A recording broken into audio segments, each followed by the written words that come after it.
Congressman Babin's experience in life is one of true public servants, a lifelong resident of East Texas. He served in the Texas Army National Guard, the U.S. Army Reserve, the United States Air Force, and was also even a merchant seaman.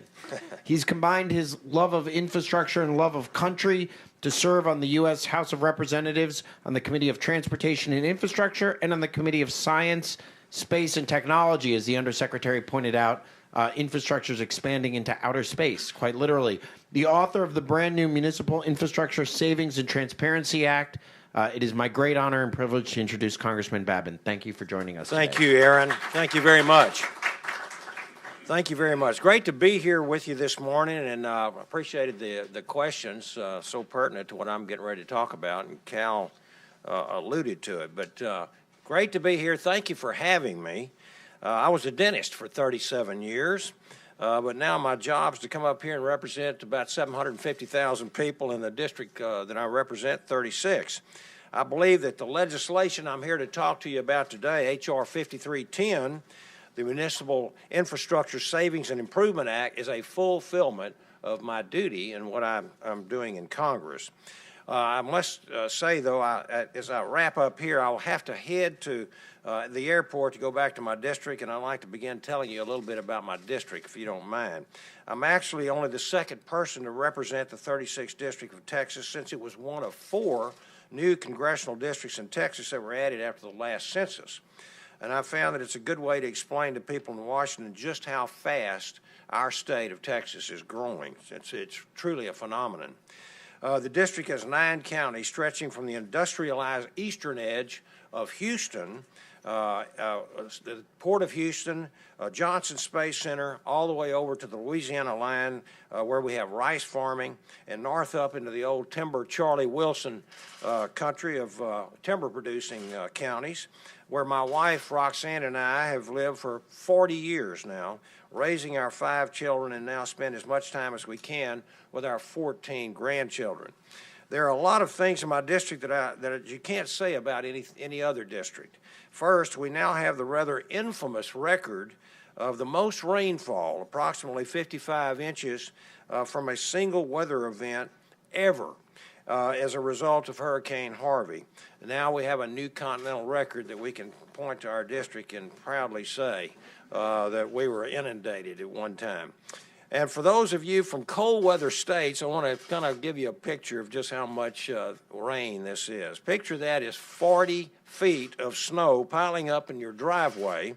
This unprecedented storm caused widespread damage, much of it in areas that had never seen flooding before.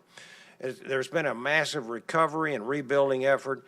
It is well underway, driven by a disaster relief package that we passed in Congress of more than $90 billion.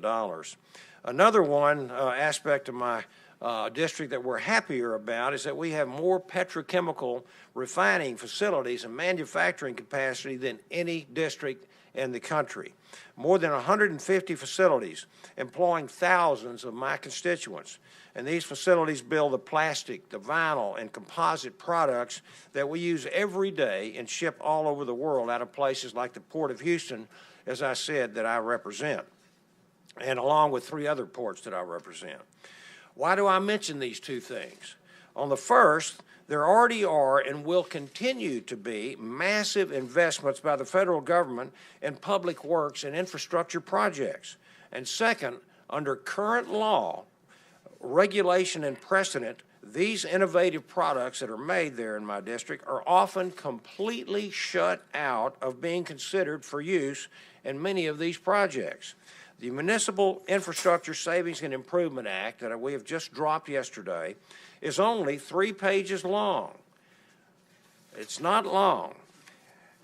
But I'm convinced that if we can pass it into law, it would improve the way that our government spends billions of dollars every year and reinvigorate our public works projects with new, efficient, and innovative technology and materials.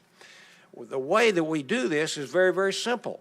We allow the engineers, the architects, and other construction professionals who we trust to build, like the roof over our heads in this room, to make these decisions about what materials to use in federally funded projects. Right now, Municipal authorities are very glad to accept federal taxpayer funds for projects in their cities, but with strings attached, their own strings.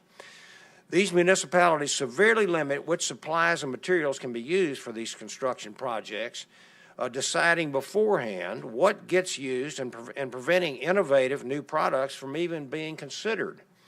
Municipal Infrastructure Savings and Improvement Act does not dictate or direct any kind of product whatsoever. I've got the bill right here as I held it up. There's not one mention of steel, iron, or PVC pipe.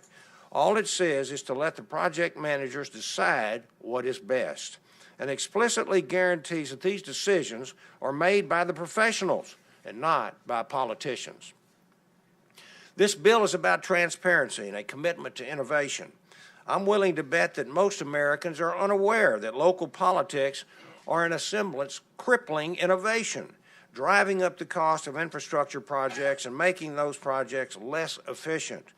This increases utility costs not only on government and business, but on the middle class and low-income families as well. It makes no sense to spend limited federal infrastructure dollars and undermine the standard of living for all Americans without at least checking to see if there is a more cost-efficient alternative. My very simple bill can bring transparency to this process, save money, and expand the use of these innovative technologies. And I strongly support President Trump's call for renewing and rebuilding our nation's infrastructure. This is one of the biggest things that we have on the plate as we go forward this year.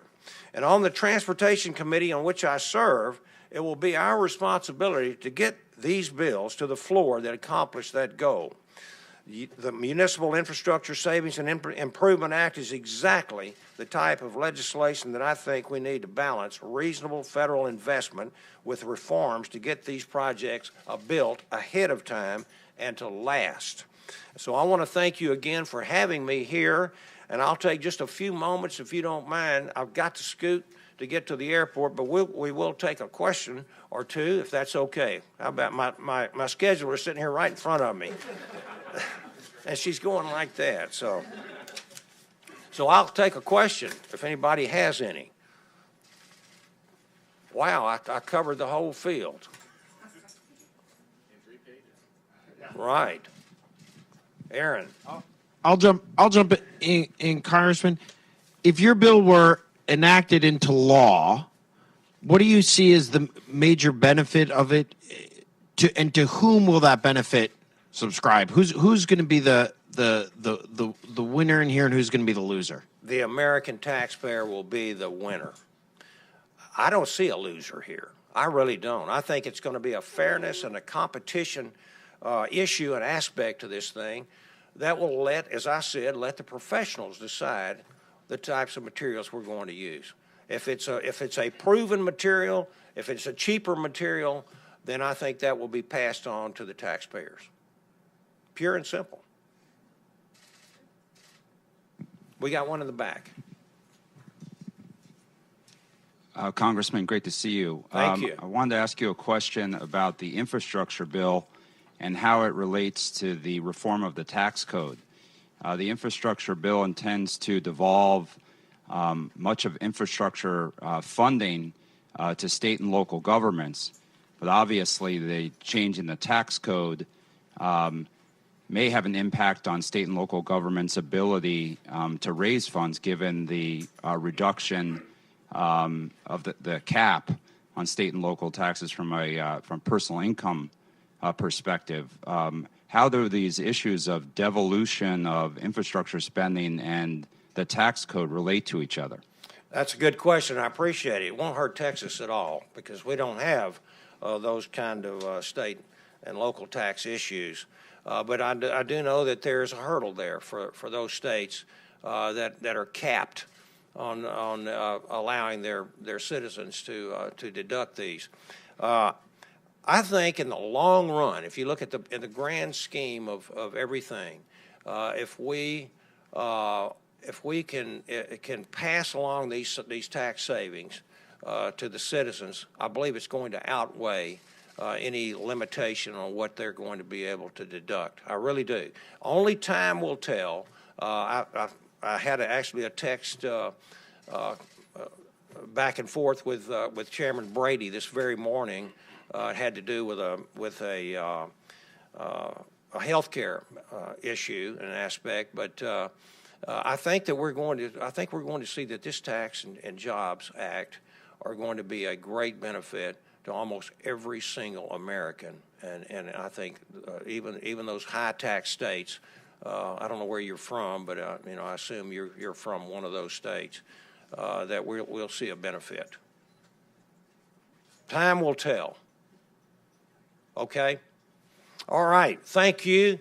We have to go to the airport so I can get back to my district, and I want to say how much I appreciate being here. I want to thank all of you in this room in your interest and some of the help and the discussions that we've had with many of your folks in coming up with this bill that we think are going to be a great benefit to the American taxpayer. So God bless you. Thank you very much. Thank you.